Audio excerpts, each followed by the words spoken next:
بسم اللہ الرحمن الرحیم۔ ناظرین کرام السلام علیکم ورحمۃ اللہ وبرکاتہ۔ اتوار کی خصوصی محفل سوال جواب کی نشست میں آپ کا خیر مقدم ہے۔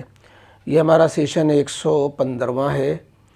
آج جو سوالات جوابات ہیں خدمت میں عرض ہیں۔ پہلا سوال جناب محمد ارقم صاحب، انہوں نے اپنے سوال میں 2-3 چیزیں الگ الگ پوچھی ہیں۔ پہلی چیز ہے ان کی کہ نبی اکرم شفیع اعظم یہ نعت قاری محمد طیب صاحب کی لکھی ہوئی نہیں ہے، قاری محمد طیب صاحب کی طرف غلط منسوب ہے۔ انہوں نے ایک لنک بھیجا ہے، جناب فضیل ناصری صاحب، مولانا فضیل ناصری کی ویڈیو ہے جس میں انہوں نے مختلف دلائل سے ثابت کیا ہے کہ یہ نعت مراد آباد کے کسی صاحب کی ہے اور یہ حقیقت نامی اخبار میں پہلے چھپی تھی، اور انہوں نے تفصیل سے اس کو بیان کیا ہے۔ بہرحال ان کی بات سمجھ میں آتی ہے اور ان کے دلائل سے بھی معلوم ہوتا ہے کہ یہ نعت قاری محمد طیب صاحب رحمۃ اللہ علیہ کی طرف جو مشہور ہو گئی ہے، حقیقت میں حضرت قاری صاحب کی نہیں ہے، لیکن نعت اپنی جگہ پر بڑی زبردست ہے۔ خیر، تو وہ نسبت غلط مشہور چل رہی ہے۔ لفظ طیب چونکہ اخیر میں آ گیا ہے اور اس سے ذہن ادھر گیا، حالات بھی کچھ ایسے ہی چل رہے تھے کہ گویا حضرت قاری صاحب رحمۃ اللہ علیہ اس طرح کی گویا فریاد کر رہے ہیں اور لوگوں سے شکوہ نہیں کر رہے ہیں، لیکن کچھ تمناؤں کا، جیسے شعراء حضرات ہوتے ہیں اپنی تمناؤں کا، اپنے جذبات کا شعر میں اظہار کرتے ہیں، تو اس سے جو ہے غلط فہمی ہوئی ہوگی۔ بہرحال اگر ان کی ہو یا نہ ہو، اس سے کوئی مسئلہ میں فرق نہیں پڑتا۔ جو مسئلہ بیان کیا مفتی عبدالرشید صاحب نے، اس سے مسئلے میں تو کوئی فرق نہیں پڑتا۔ آگے انہی کا سوال ہے کہ فرعون جب بحر قلزم میں ڈوب رہا تھا تو اس نے کہا، اے موسیٰ میں تیرے رب پہ ایمان لاتا ہوں، مجھے بچا لے۔ تو غیب سے آواز آئی، اگر تو مجھے پکارتا تو میں تجھے بچا لیتا۔ کیا یہ بات صحیح ہے؟ دیکھیے، یہ بات کسی بھی مستند تفسیر میں نہیں گزری۔ میں نے کئی تفسیریں اٹھا کے دیکھیں، لیکن یہ بات کہ جو ہے اس نے جو کچھ کہا تھا اس کا مقصد وہی تھا کہ اس اللہ پر میں ایمان لاتا ہوں جس اللہ پر ایمان لانے کی دعوت موسیٰ علیہ السلام وغیرہ دیتے ہیں۔ چونکہ مشاہدہ عالم غیب کے بجائے عالم مشاہدہ شروع ہو گیا تھا، اور جب جو ہے عالم مشاہدہ شروع ہو جائے، فرشتے موت کے نظر آنے لگ جائیں، تو اس وقت ایمان معتبر نہیں رہتا۔ اس بنا پر ایمان جو اصولی بات ہے وہ یہی ہے۔ باقی کہ مجھے پکارتا اور تو پکارا اس نے، ظاہر ہے کہ موسیٰ علیہ السلام کے رب پر ایمان لانے کی بات اس نے کہی، موسیٰ علیہ السلام کو تھوڑی نہ پکارا تھا اس نے، اس لیے جو ہے یہ بات بے بنیاد معلوم ہوتی ہے۔ آگے آپ نے لکھا کہ جب حضرت موسیٰ علیہ السلام نے اپنے رب سے کہا، اے میرے رب مجھے آپ کو دیکھنا ہے، اللہ تعالیٰ نے فرمایا تو مجھے ہرگز نہ دیکھ پائے گا، میری تجلی کا تاب ہرگز نہیں لا پائے گا۔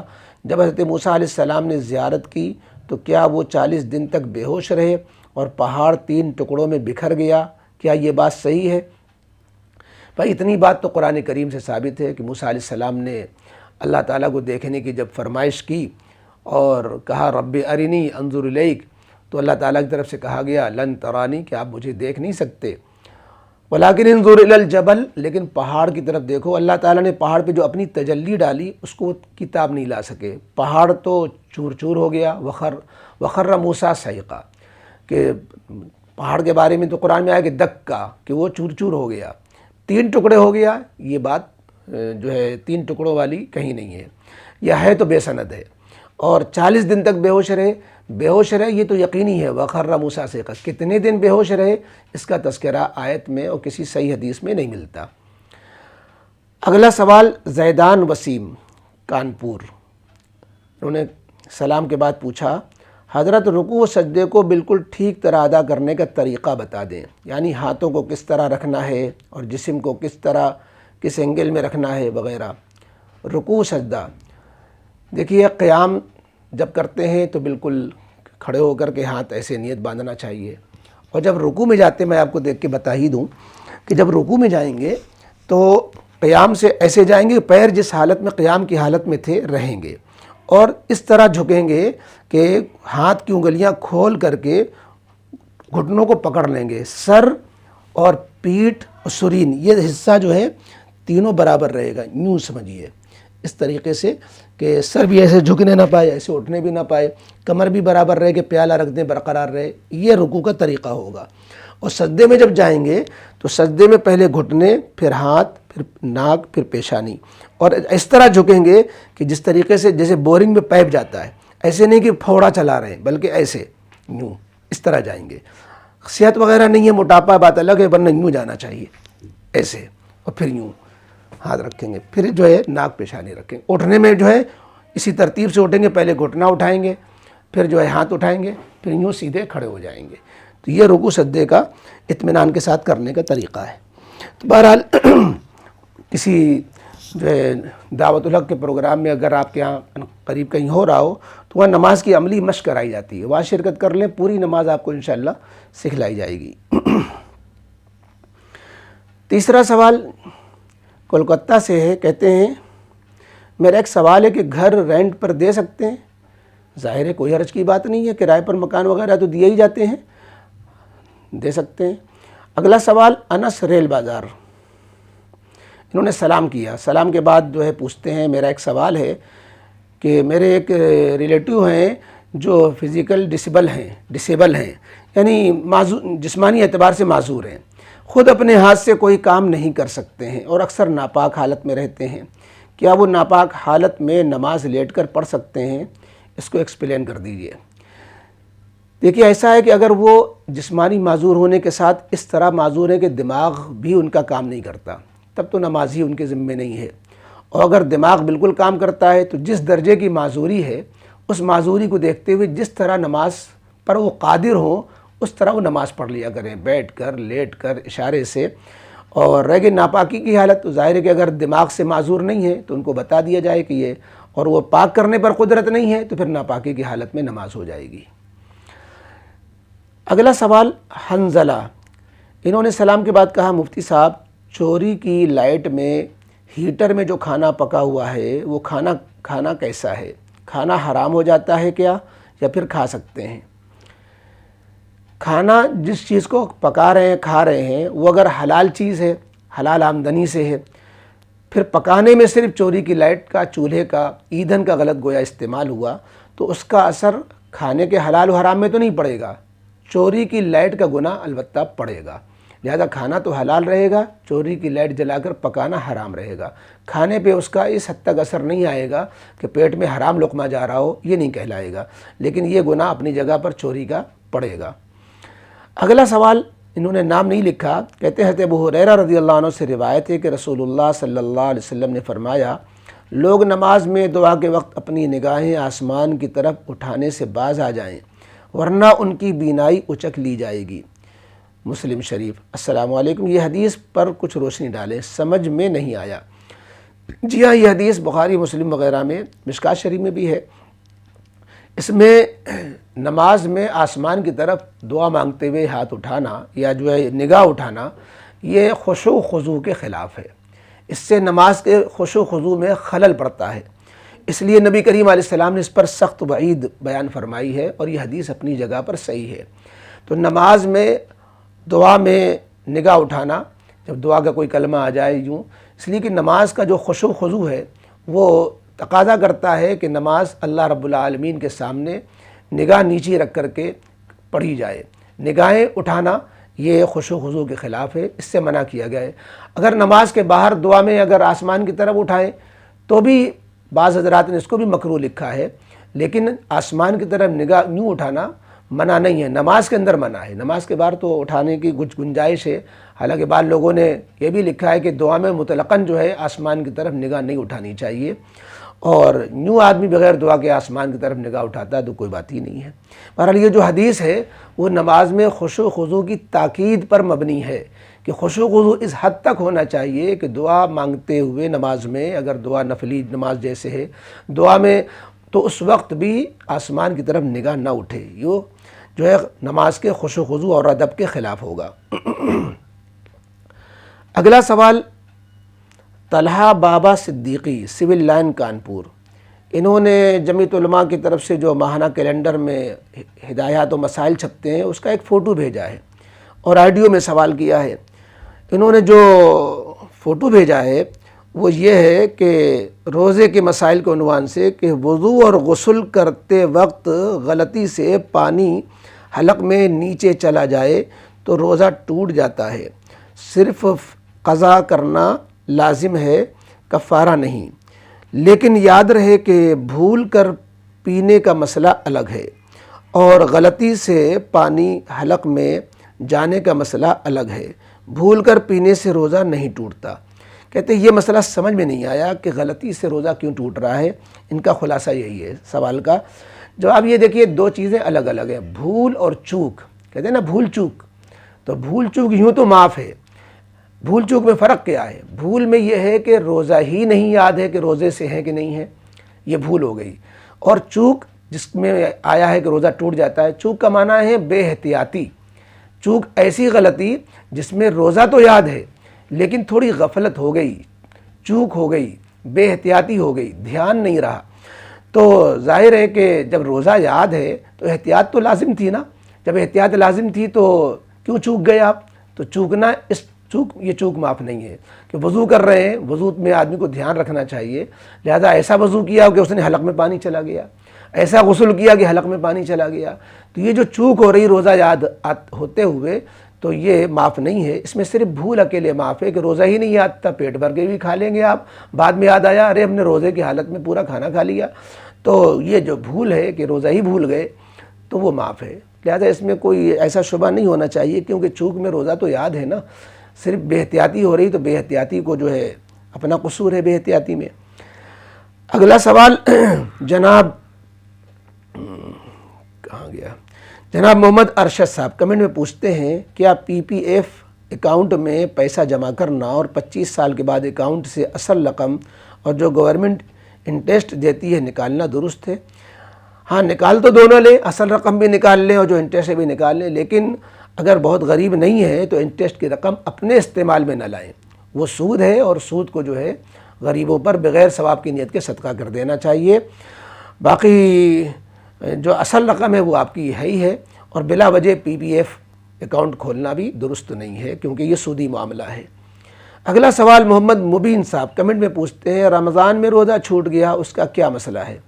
بھائی اگر عذر سے چھوٹا ہے، سفر میں تھے، مریض تھے یا کوئی اور جو ہے پریشانی آ گئی تھی جس کی وجہ سے روزہ نہیں رکھ پائے تو صرف آگے قضا کر لیں، گناہ بھی نہیں ہوگا چونکہ عذر ہے۔ لیکن اگر بغیر عذر کے رمضان کا روزہ چھوڑ دیا تو پھر سال بھر قضا بھی کریں گے تو وہ برکت نہیں پیدا ہوگی اور یوں بھی جو ہے رمضان کے روزے کا کوئی بدل نہیں ہوتا۔ لیکن بہرحال توبہ استغفار کریں، بغیر عذر کے روزہ چھوڑا ہے اور بعد میں ایک روزے کی قضا ایک روزے کی شکل میں کر لیں، یعنی جو روزے جتنے بھی روزے چھوٹ گئے ہیں اتنے روزے رکھ لیں اور توبہ بھی کریں۔ اگلا سوال سید انعام صاحب کمنٹ میں پوچھتے ہیں السلام علیکم وعلیکم السلام کہ حضرت میرا ایک سوال تھا، اگر کوئی عورت گھر میں 40 دن تک گھر میں سورہ بقرہ پڑھنا چاہے تو کیا وہ پڑھ سکتی ہے؟ اور اگر وقت کی دقت ہو تو تھوڑی تھوڑی ہر دن پڑھ سکتی ہے؟ دیکھیے سورہ بقرہ گھر میں پڑھنا یہ بطور وظیفہ کے ہوتا ہے کہ 40 دن تک پڑھنے کی برکت سے گھر میں جو الا بلا سے وغیرہ ہوتی ہے اس سے صفائی ہو جاتی ہے، اس لیے پوری سورہ بقرہ کی ایک دن میں پڑھیں گے تبھی وظیفہ پورا ہوگا۔ تھوڑی تھوڑی پڑھیں گے، کئی دن میں سورہ بقرہ ایک پوری ہو رہی ہے تو وہ تلاوت تو ہو سکتی ہے، وظیفے کے جو شرائط ہیں وظیفے کے طور پر وہ پوری نہیں ہو پائے گی۔ باقی عورت پڑھے مرد پڑھے یہ برابر ہے، کوئی بھی عورت پڑھ سکتی ہے سورہ بقرہ اگر گھر میں پڑھنا چاہے۔ اگلا سوال فیضان ہاشمی کمنٹ میں انہوں نے پوچھا اور انہوں نے مفتی عبدالرشید صاحب کی ویڈیو بھر دو جھولی میری یا محمد صلی اللہ علیہ وسلم قوالی سننا کیسا ہے اس پر کمنٹ کیا ہے، ہو کرم سرکار اب تو ہو گئے غم بے شمار، یہ کلام پڑھنا کیسا ہے؟ جواب کا انتظار رہے گا۔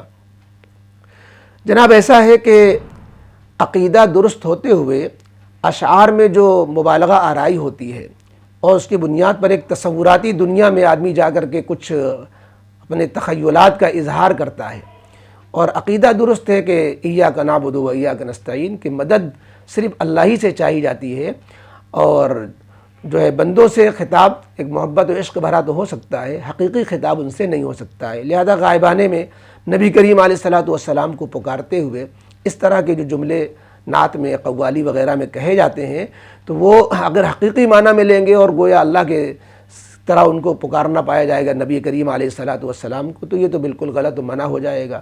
اسی میں آپ کا ہی جملہ بھی ہے، ہو کرم سرکار اب تو ہو گئے غم بے شمار، کہ یہ ایک فرط محبت میں عقیدت میں گویا یہ معنی ہو جاتے ہیں کہ مجازن وہ یوں کہہ رہا ہے اے نبی علیہ السلام آپ اللہ تعالیٰ سے جو ہے فریاد کر کے جو ہے ہم لوگوں کے لیے کچھ شفقت و عنایت کا معاملہ فرمائیے، غم کے پہاڑ ٹوٹ رہے ہیں، حالات ایسے ہیں، تو اس تصوراتی دنیا میں کہنے میں تو مذائقہ نہیں ہے، لیکن بہرحال نازک مسئلہ ہے، اس لیے کہ لوگ کہنے والے تو اس طرح کہیں گے اور پھر سمجھنے والے جو عوام الناس ہیں، عامۃ المسلمین ہیں، وہ کسی اور معنی میں لے لیں گے، اور پھر وہ ایک غلط عقیدہ پیدا ہو جائے گا کہ گویا نبی کریم علیہ الصلاۃ والسلام سے حقیقتاً مانگا بھی جا سکتا ہے اور آپ سب کی مرادیں اپنے طور پر ذاتی طور پر پوری بھی کرتے ہیں اور آپ مختار کل بھی ہیں، یہ عقیدہ پیدا ہوگا، اور جو قرآن و حدیث کے خلاف ہے۔ قل لا املک نفسی ضرا ولا نفع الا ما شاء اللہ، جس کو اللہ تعالیٰ نے خود کہلوایا کہ نبی آپ کہیے کہ میں نفع نقصان کا مالک نہیں ہوں۔ باقی یہ جو قوالی والی بات ہے یہ بھی عرض کر دیں، قوالی تو جس میں ڈھول تاشے کے ساتھ بجائی جاتی ہے، اس کو تو یہ بھی خود منع ہے، قوالی خود منع ہے، اس میں اشعار صحیح بھی ہو تو قوالی جو ہوتی ہے وہ خود منع ہے۔ مولانا امام احمد رضا خان صاحب نے بھی قوالی کو منع لکھا ہے فتاوی رضویہ میں، لہذا قوالی تو مطلقاً جو ہے یہ ریکارڈنگ جو سحری کے ٹائم پہ قوالیوں کی چلا دی جاتی ہے یہ غلط ہے، اس میں جو ہے اور پھر اشعار اگر صحیح نہیں ہوں گے تو کریلا اور نیم چڑھا، اس لیے احتیاط کرنا چاہیے۔ اگلا سوال مونو صاحب کوئی ہیں، کمنٹ میں پوچھتے ہیں عیدگاہ میں جنازہ گاہ بنانا کیسا ہے حضرت؟ دیکھیں عیدگاہ مکمل طور پر مسجد کے حکم میں نہیں ہے، اسی لیے 5 وقتہ نماز اس میں نہیں ہوتی ہے، لہذا عیدگاہ کے میدان میں جنازے کی نماز پڑھنا اور اس میں ایک حصہ جنازے کے لیے بنا دینا اس میں کوئی حرج نہیں ہے۔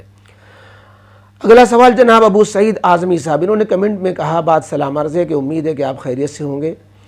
الحمدللہ مفتی صاحب میرا سوال یہ ہے کہ اصحابی کا نجوم والی حدیث نبی کی طرف منسوب کر کے بیان کی جا سکتی ہے نہیں؟ جواب یہ ہے کہ اصحابی کا نجوم حدیث اگرچہ ضعیف ہے لیکن بہت سے محدثین نے اس کو حسن کے درجے میں رکھا ہے۔ مفتی سعید صاحب پالن پوری کی کتاب جو ہے دین کی بنیادیں، اس میں اصحابی کا نجوم پر کلام کرتے ہوئے اس کی صحت کو ثابت کیا ہے انہوں نے، اور کم از کم معنوی اعتبار سے یہ حدیث صحیح ہے، اگرچہ بعض لوگوں نے اس کو موضوع بھی لکھا ہے، ضعیف تو لکھا ہی ہے اکثر نے، لیکن معنی کے اعتبار سے یہ دوسری اور روایات جو پائی جاتی ہیں اور طرق ہیں اس کی بنا پر معنن یہ حدیث صحیح ہے۔ وہی دین کو ہیرو، دین کے ستارے جو ہے یہ نہیں ہوں گے تو پھر کون ہوں گے؟ لہذا اصحابی کا نجوم والی بات اپنی جگہ پر صحیح ہے، الفاظ اگرچہ حدیث سے سند سے اس طرح ثابت نہ ہو جس طرح ایک صحیح حدیث کے شرائط ہوتے ہیں۔ دوسرا سوال یہ بیان کیا، ان کا دوسرا سوال ہے جناب ابو سعید اعظمی صاحب کا، کہتے ہیں یہ بیان کیا جاتا ہے کہ صحابہ کے رخ جدھر تھے اسی جانب تبلیغ کے لیے نکل گئے، کیا یہ صحیح ہے؟ ہاں، میدان عرفات میں جب نبی کریم علیہ السلام نے یہ ارشاد فرمایا الا فلیبلغ الشاہد الغائب، تو اس میں بہت سے واقعات ایسے ہوئے ہیں کہ صحابہ جدھر کے تھے ادھر چلے گئے اور انہوں نے جو ہے پرواہ نہ کی اس کی کہ ہمارا وطن اور ہمارا گھر، ہماری جائیداد، اور اس کے لیے انہوں نے اس قدر جو ہے گویا مجاہدہ کیا ہے۔ تو بعض واقعات تو اس طرح صحابہ کے ہیں، اس میں کوئی غلط ہونے کی کوئی بات نہیں ہے۔ تیسرا سوال تبلیغی بھائی جہاد کی فضیلت گشت میں فٹ کرتے ہیں، کیا یہ تحریف ہے اور گنہگار ہوں گے؟ جہاد کی فضیلت گشت میں فٹ کرنا، دیکھیے جہاد کی فضیلت جہاد پہ ہی صادق آئے گی، گشت جو ہے مفید ہے، اللہ کے لیے دعوت دینے کے لیے نکلنا، ہو سکتا ہے کہ جو عمومی الفاظ میں جو عموم ہے اس عموم میں یہ گشت بھی شامل ہو جائے، لیکن وہ اصلاً گشت اس کا مصداق نہیں ہے کیونکہ اس کا وجود ہی نہیں تھا۔ جس طرح کا گشت کیا جا رہا ہے اس طرح کا گشت تو اس زمانے میں تھا ہی نہیں کہ چند لوگ نکلے، ایک متکلم ہو اور ایک امیر ہو اور ایک رہبر ہو، اس طرح کی ترتیب نہیں ہوا کرتی تھی۔ حضرت مولانا الیاس صاحب رحمۃ اللہ علیہ نے لوگوں کے ذہنوں کو سامنے رکھتے ہوئے ایک ترتیب بنائی ہے اور ایک ذریعے اور وسیلے کے طور پر ہے، تو ذریعہ تو کچھ بھی بدلا جا سکتا ہے اس کو، لیکن یہ کہنا کہ جہاد کی فضیلت اسی کے لیے ہے تو یہ بالکل غلط ہو جائے گا اور پھر یہ تحریف کہلائے گی۔ آخری سوال جناب اخت عزیر صاحبہ کا ہے، السلام کے بعد انہوں نے پوچھا کسی نے اپنے والدین کے ساتھ اس وقت حج کیا جب وہ بالغ نہ ہو، پھر بالغ ہونے کے بعد اسے دوبارہ حج کرنا ہوگا یا والدین کے ساتھ نابالغی کی حالت میں کیا ہوا حج کافی ہوگا؟